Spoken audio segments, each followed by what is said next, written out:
दरभंगा जिला में LPG gas आपूर्ति सामान्य जिला आपूर्ति पदाधिकारी ने प्रेस वार्ता कर दी जानकारी।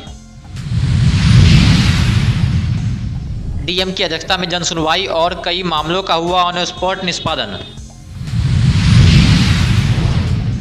दरभंगा जिला अंतर्गत सभी नगर निकायों के सशक्त स्थायी समिति के सदस्य के निर्वाचन हेतु की गई बैठक।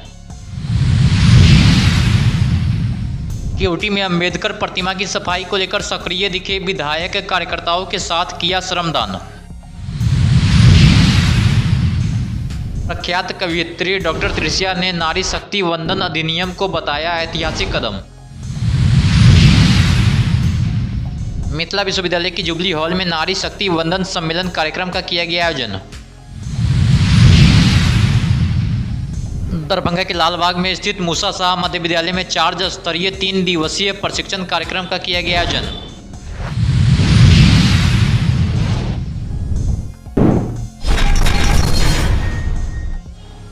दरभंगा जिला में एलपीजी गैस की आपूर्ति सामान्य रूप से जारी है। वहीं आज जिला आपूर्ति पदाधिकारी सुरेश कुमार एवं उप निदेशक जनसंपर्क सत्येंद्र प्रसाद द्वारा संयुक्त रूप से प्रेस वार्ता कर जानकारी दी गई है।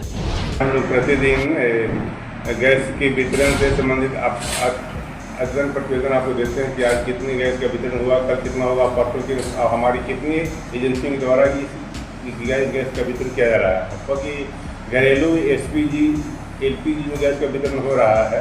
नियमानुसार वही है कि शहरी क्षेत्रों में 25 दिन के बाद नंबर लगता है और ग्रामीण क्षेत्रों में 15 दिन के बाद नंबर लगता है। इसके 2 या 3 दिन के बाद आपको गैस आपको डिलीवरी के माध्यम से मिल जाती है। हालांकि इसमें आज डीएम साहब इस पर समीक्षा भी किए हैं। उन्होंने बोला कि 200 अभी आपका जो शिकायत कंप्लेंट्स है उसको आज शाम तक उसको निष्पादन कीजिए। डीएम साहब खुद इसमें बहुत एक्टिव हैं कि किसी जिलेवासी को नियमानुसार गैस लेने में कोई दिक्कत नहीं हो। तो आज का जो वितरण प्रतिवेदन है जिला आपूर्ति पदाधिकारी आपको विस्तार से बताएंगे। नमस्कार। इस प्रेस वार्ता में आप सभी का जैसा कि सर ने बताया कि जिला पदाधिकारी महोदय खुद इस चीज़ को पकड़े डे टू डे मॉनिटरिंग कर रहे हैं और एक एक चीज़ को वो देख रहे हैं और उनके निर्देश के आलोक में वितरण किया जा रहा है। आज जो हम लोग का टेलीफोन नंबर है उसको जो कंप्लाइंस आते हैं बड़ा समीक्षा कर पाएगा। 240 पेंडिंग 240 को जिलाधिकारी महोदय ने कहा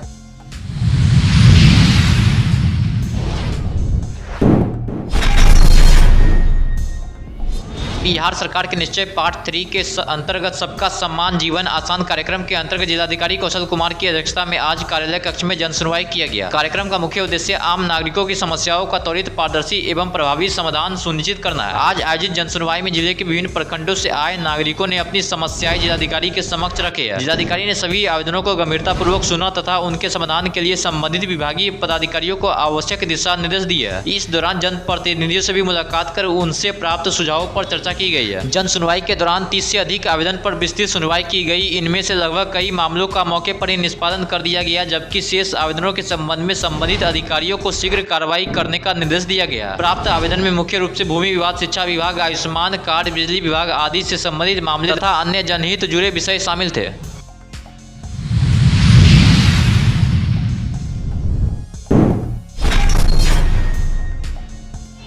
दरभंगा जिला अंतर्गत सभी नगर निकायों के सशक्त स्थायी समिति के सदस्य के निर्वाचन हेतु कौशल कुमार जिला पदाधिकारी दरभंगा के निर्देश के आलोक में आज उप विकास आयुक्त स्वप्निल की अध्यक्षता में बैठक हुई है। 16 अप्रैल 2026 को पूर्वाह्न 8 बजे से निर्वाचन के लिए समय निर्धारित किया गया। बताया गया है कि मतदान के दिन ही नामांकन एवं मतगणना के कार्य संपन्न किया जाएगा। सशक्त स्थायी समिति के प्रत्येक सदस्य की रिक्ति के विरुद्ध एक ही समय के अलग अलग निर्वाचन कराया जाएगा। वार्ड पार्षद के पद पर प्रत्येक निर्वाचित सदस्य सिर्फ एक ही रिक्ति के विरुद्ध नामांकन कर सकेंगे। यदि किसी एक वार्ड पार्षद के द्वारा एक से अधिक रिक्ति के लिए नामांकन किया जाता है तो उनसे द्वारा किए गए नामांकन में से न्यूनतम क्रमांक वाली मत पेटिका में किया गया नामांकन वैध माना जाएगा।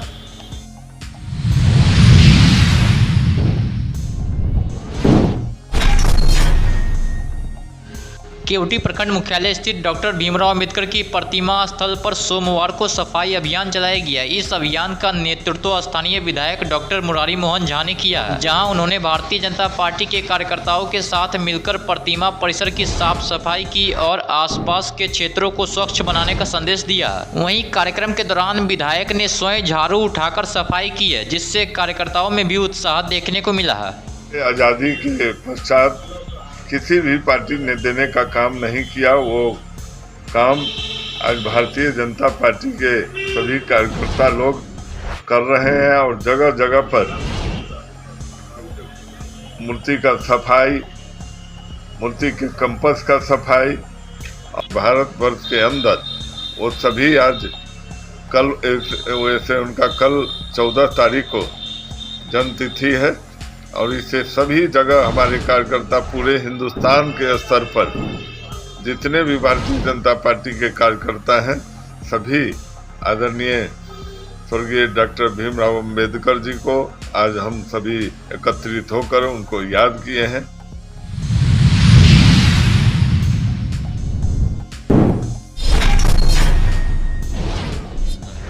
दरभंगा से बड़ी खबर है, जहां प्रख्यात कवयित्री डॉक्टर त्रिषा श्री ने नारी शक्ति वंदन अधिनियम को ऐतिहासिक कदम बताया। उन्होंने कहा है कि यह कानून महिलाओं को संसद और विधानसभाओं में 33% आरक्षण देकर उन्हें मुख्यधारा में लाएगा।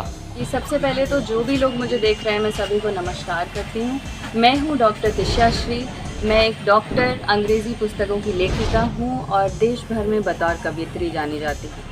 आज मैं बहुत ही अहम मुद्दे पर, बहुत ही अहम विषय पर बात करने के लिए आप सबके सामने मौजूद हूँ और वो अहम विषय है नारी शक्ति वंदन अधिनियम। नारी शक्ति वंदन अधिनियम जो कि सितंबर 2023 में पारित किया गया। नारी शक्ति वंदन अधिनियम एक संवैधानिक संशोधन है जो लोकसभा, राज्य विधानसभाओं और दिल्ली विधानसभाओं में महिलाओं के लिए 1/3 सीटों के आरक्षण को सुनिश्चित करता है।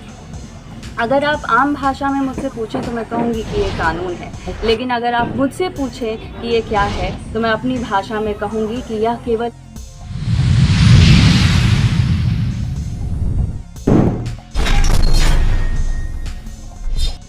मिथिला विश्वविद्यालय के जुबली हॉल में नारी शक्ति वंदन सम्मेलन कार्यक्रम का आयोजन किया गया। सम्मेलन कार्यक्रम का नेतृत्व राज्यसभा सांसद डॉक्टर धर्मशिला गुप्ता कर रही थी। इसमें जिले के विभिन्न जगहों से महिलाएं शामिल हुई। आज पूरे देश भर में नारी शक्ति वंदन अधिनियम 33% आरक्षण लोकसभा और विधानसभा में 2029 में लागू होने वाला है। इसी के समर्थन में आज देश के हर जिले में, हर कोने कोने में आज महिला शक्ति समर्थन में आज खड़ी है और देश यशस्वी प्रधानमंत्री आदरणीय नरेंद्र मोदी जी के दूरदर्शी सोच को धन्यवाद करते हैं, उनका अभिनंदन कर रही है देश की महिलाएं कि उन्होंने कहा कि देश की महिलाएं राष्ट्र की धुरी होती है। वंदन का कार्यक्रम था, इसमें मुख्य अतिथि हमारी धर्मशिला दीदी थी। हम महिलाओं के लिए एक मिसाल दरभंगा मिथिला की बेटी, और ये 33% आरक्षण हमारे नरेंद्र भाई मोदी जी ने दिया है। उसके लिए तो सबसे पहले मैं माननीय प्रधानमंत्री जी को कोटि कोटि धन्यवाद।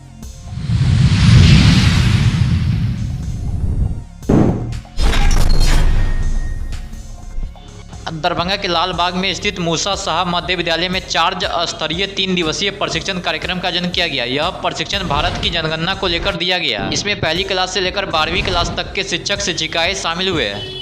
ये मूसा साहब स्कूल है, नगर निगम के सामने है। ये 3 दिवसीय प्रशिक्षण चल रहा है पर्यवेक्षक और प्रगणक का।